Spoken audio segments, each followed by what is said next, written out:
Will Smith situation has created a lot of different conversations beyond what you would typically expect to see in a situation such as what happened.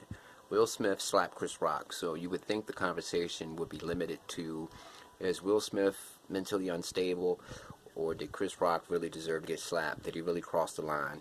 I'd expect the conversation to go into those two different paths, but the conversation is actually steered towards, is Chris Rock racist against black people, specifically black women? Is Chris Rock using his star power and his access to the media to further emphasize negative stereotypes towards black women? I read an editorial by a black woman who said that, basically, to paraphrase what she said that when black women watch the Oscars, which isn't true, I don't think, because the Oscars, this past Oscars, was very low. The ratings was so low that most people didn't even know that the Oscars was even on until they read the news stories or seen on social media that Will Smith slapped Chris Rock. So if anything, the Oscars is very, very happy because every single year the rating goes down, down, down. But anyway, this woman said that the black women who were watching the Oscars, when they heard Chris Rock make that joke towards Jada Pinkett Smith, the inner black child, the inner black girl came out of these black women to cry because they remembered the pain that was inflicted upon them when they were little girls, when they encountered young black boys making fun of their hair. And she was basically saying that is endemic of a larger problem in society, which is the fact that black men have, they're very negative towards the naturalness of black women. That black men basically make fun of black women in their natural state. Now, I understand that perspective, and I agree with that perspective in the sense that there are black men and young black boys who make fun of black women, black girls for their hair. When I was a little kid in school, I witnessed that. I had female friends who actually used to get made fun of because their hair was considered short, and I say that with air quotes, by young black boys. Because these young black boys were manipulated, their brains were manipulated into thinking that the standard of beauty was long hair. The standard of beauty has been a definition of pretty. And they were taught that natural hair on a woman, a black woman, is ugly. And because of this manipulation by the media and all of the imagery that they've been subjected to in hip-hop videos and porno, whatever, they've been manipulated into thinking that a black woman who is being natural in her hair it's short, it's ugly. They would say things like, she got a bald head, she ain't got no hair. So yeah, I do agree with that. I think that's 100% true. But my problem is this. The woman who wrote this particular article, I understand that she's trying to stand up for what she believes in, and I salute that. And I'm not the kind of person who thinks that my perspective is more important than yours. I value everybody's perspective. I think that everybody has a voice, everybody has experiences in their lives, and I think that everybody is entitled to speak on their experiences and speak their beliefs. I think everybody should have an outlet to speak their beliefs. So I'm not saying that she's wrong. I'm just saying that I've noticed with liberal people, they always try to make themselves out to be the hero of the downtrodden. They always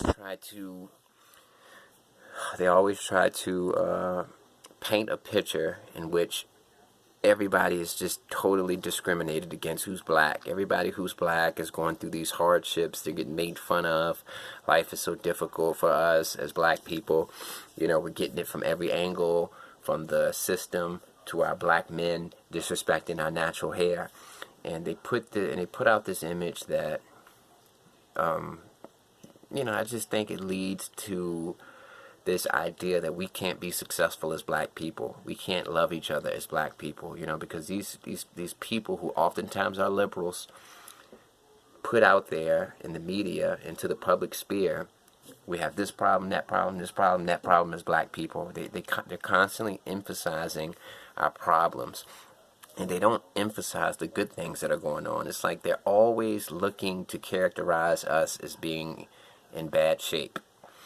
You know, they're always characterizing us as not being in an ideal position.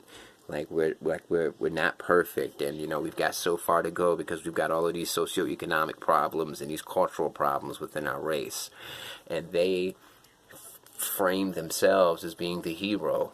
I'm going to write about all the black women who watched the Oscars, and you know the inner black child inside of them was crying. I mean, who is this writer? I mean, I understand that this writer has her own opinion, her own perspective of things, but who anointed her as the spokesperson for all black women?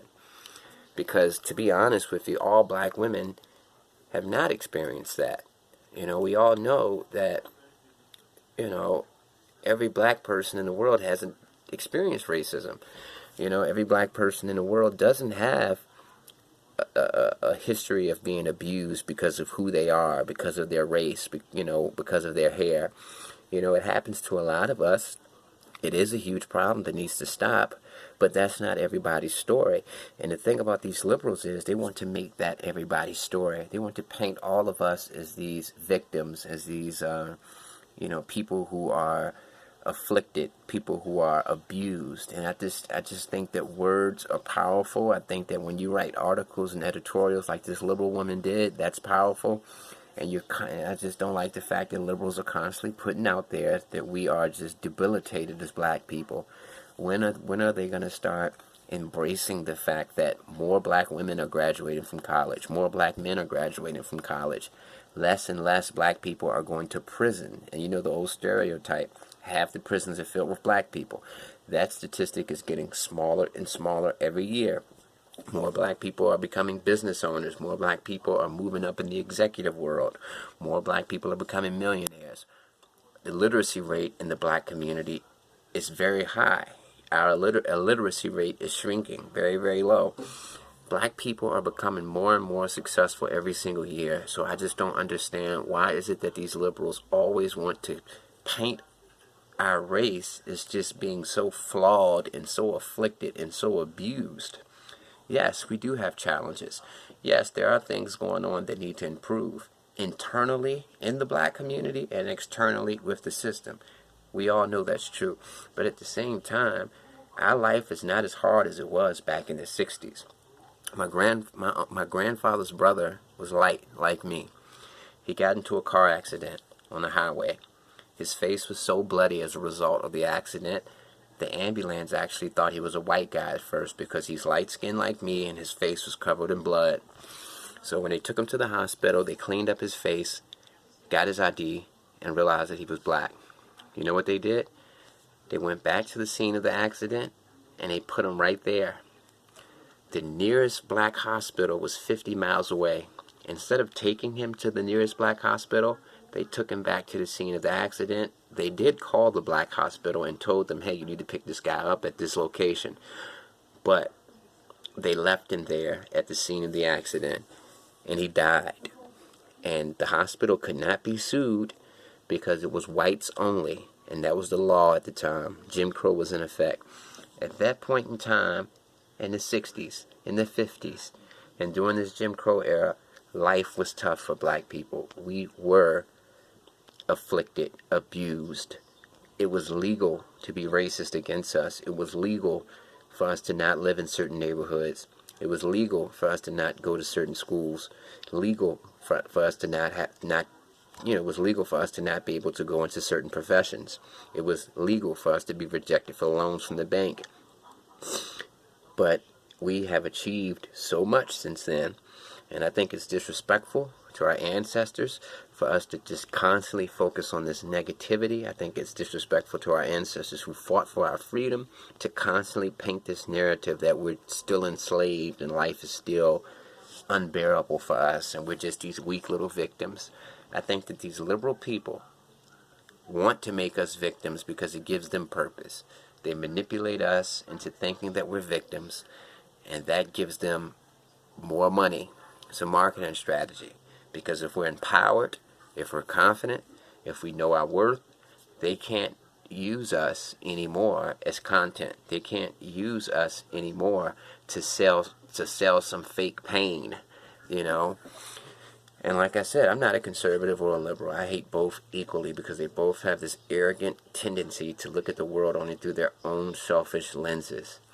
And like I said, problems exist, but life is a hell of a lot better than it was in the 60s. I've got family members who died as a result of racism, legal racism. And I got to tell you, my grandfather, my grandmother, they're in their 80s, and they tell me, and they were around back in the Jim Crow era, life is so much better now. They're so happy to witness black people being able to truly spread their wings, and they're happy because we're finally where we need to be.